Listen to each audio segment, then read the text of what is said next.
padang gurun kehidupan.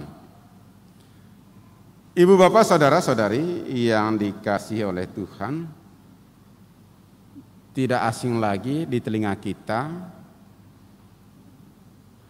akronim PHP, pemberi harapan palsu.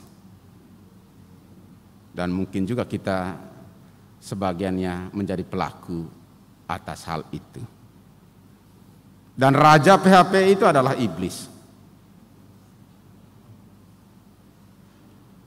Dalam perjalanan mengimani Allah, kita terkadang tergoda untuk mengutamakan kehendak Allah, kehendak kita sendiri daripada kehendak Allah. Akibatnya kita jatuh. Dan disinilah ujian yang paling berat bagi iman kita.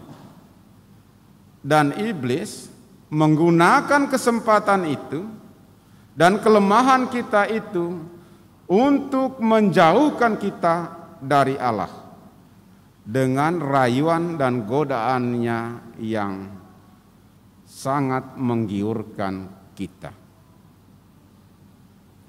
Dalam menghadapi godaan ini, kita bisa belajar dari kesuksesan Yesus melawan godaan iblis di padang gurun dan juga kegagalan orang Israel dalam mengikuti kehendak Allah di padang gurun selama perjalanan mereka dari Mesir menuju tanah terjanji. Jika bangsa Israel karena kelaparan kehausan mereka menggerutu kepada Allah dan tidak merasakan lagi kehadiran Allah dan melupakan atas segala mujizat-mujizat yang dilakukan Allah untuk mereka. Ketika mereka tergoda juga untuk melihat seperti bangsa lain memiliki dewa yang kelihatan, mereka juga menyembah dewa-dewi dan bukan kepada Allah. Yesus memperbaiki kegagalan-kegagalan orang Israel itu melalui kesuksesannya melawan godaan iblis selama dia berpuasa di padang gurun sebelum dia tampil di hadapan publik. Mengapa sampai 3 kali Yesus mengikuti godaan rayuan iblis itu? Apakah dia tidak hanya sekali mengatakan kepada iblis itu, "Enyalah iblis"? Dia sebenarnya punya kuasa untuk itu. Tetapi Yesus mau mengajar kepada kita bahwa 3 hal-hal inilah yang sering dialami oleh manusia. Maka dia juga memberikan teladan bagaimana menghadapinya. Harta, kekuasaan, dan kemuliaan. Yesus satu persatu mengalahkan godaan rayuan iblis itu dengan tetap fokus pada kehendak Allah, kehendak Bapanya sendiri. Kalau dia mengutamakan kehendaknya sendiri, maka ia akan jatuh. Tetapi dia sadar bahwa rayuan tawaran iblis itu hanya semu, bohong, dan tidak nyata. Kuasa dan kemuliaannya akan diberikan oleh Bapanya yang telah mengutusnya ke dunia. Dan untuk memperoleh itu, dia harus melewati jalan salib. Hal ini mau mengingatkan kita, mengajak kita bahwa tiada kemuliaan tanpa salib. Tiada kebahagiaan, kesuksesan tanpa derita, perjuangan, dan pengorbanan. Bukan instan. Yesus mengajar prosesnya untuk menggapai kebahagiaan itu. Bukan semudah membalik telapak tangan. Perlu proses. Maka dia tadi membiarkan dirinya digoda oleh iblis itu sampai 3 kali. Dan dia juga menjawab, melawannya dengan caranya sendiri, dengan tetap mengutamakan kehendak Allah. Tetapi di bagian akhir dari Injil tadi, memang iblis itu lari, tetapi dia masih menunggu saat yang tepat. Lagi-lagi, mungkin saat ini kita sukses,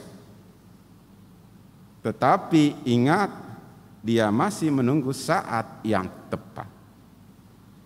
Maka tetaplah berkanjang dalam iman, tekun dalam doa, sebagaimana yang dikatakan oleh Rasul Petrus.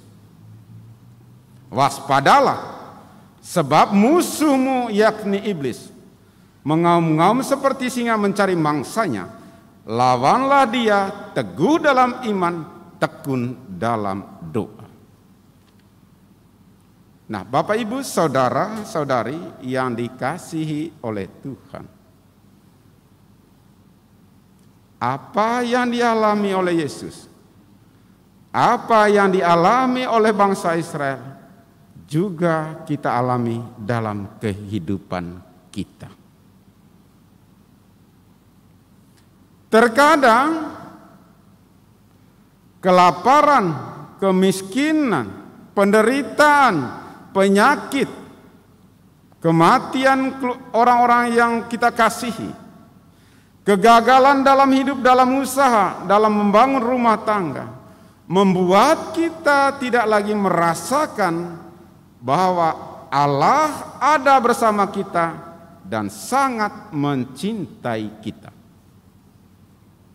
Dan ini sebetulnya penderitaan yang paling berat di saat kita tidak lagi merasakan bahwa Allah ada bersama kita dan mencintai kita. Orang menyebutnya dengan krisis iman. Dan inilah padang gurun kehidupan kita yang sesungguhnya. Kalau kita tidak merasakan lagi bahwa Allah mencintai kita.